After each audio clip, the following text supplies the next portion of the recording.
যে ছাউটা নেওয়ার জন্য আসছিলাম, টিয়ার ছাউ। এই যে গাইস, এই যে দেখেন আমার খালাতো ভাই নামছে গাছ থেকে, এই যে নামতেছে। এই যে দেখেন টিয়ার ছাউ, এই যে ইতিমধ্যে থেকে দেখাবো আপনাদের। আমরা এই যে টিয়া পাখির জন্য আসছিলাম। ওই তো এই যে টিয়ার ভিতরে ছাউ আছে। গামছা ওই যে সরবের কাছে।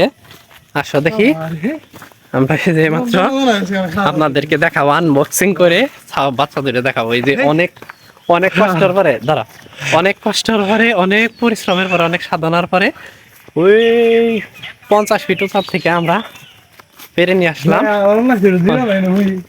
এনে দিলাম না তো বেঁচে জায়গা। এই যে আমরা ইতিমধ্যেই পেরে ফেলেছি, ইতিমধ্যেই পেরে ফেলেছি।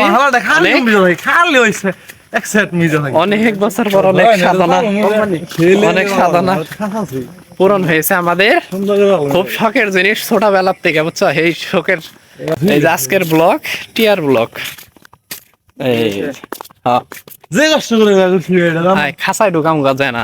আধা ঘন্টা গাইস, এই যে অলরেডি বাসায় এসে পড়ছে বাচ্চা নিয়ে।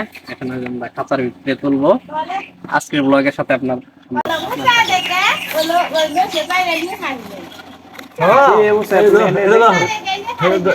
এত উঁচা দেখলে চিন্তাই করবো না, মানুষ চিন্তাই করবো না, এত উঁচা।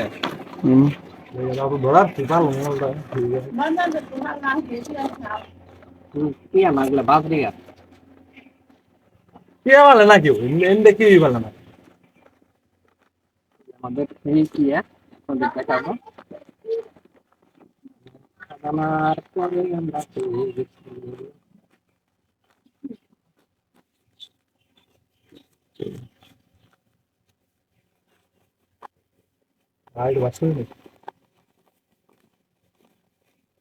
দেখে দেখেন, এখনই বের করবে, শেষ হয়ে গেছে।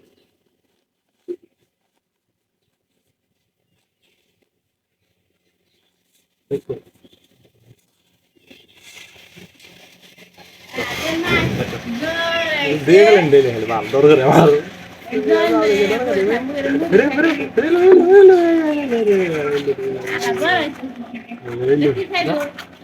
দুধ আর কলা।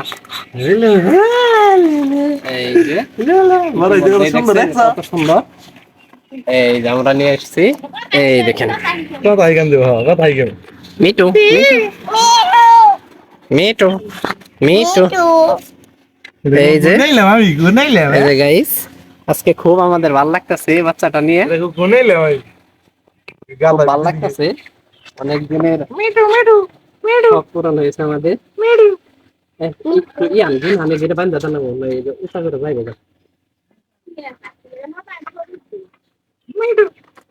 ভালো হয়েছি, বড় হয়েছি জলদরা সুন্দর হয়ে গেছে। অনেক কষ্ট হয়েছে, অনেক কষ্টের পরে, অনেক কষ্টের পরে আমরা বের করছি। এখন খুব ভালো লাগতেছে, শান্তি লাগতেছে। আসসালামু আলাইকুম দর্শক, এই পর্যন্ত আজকের ব্লগ।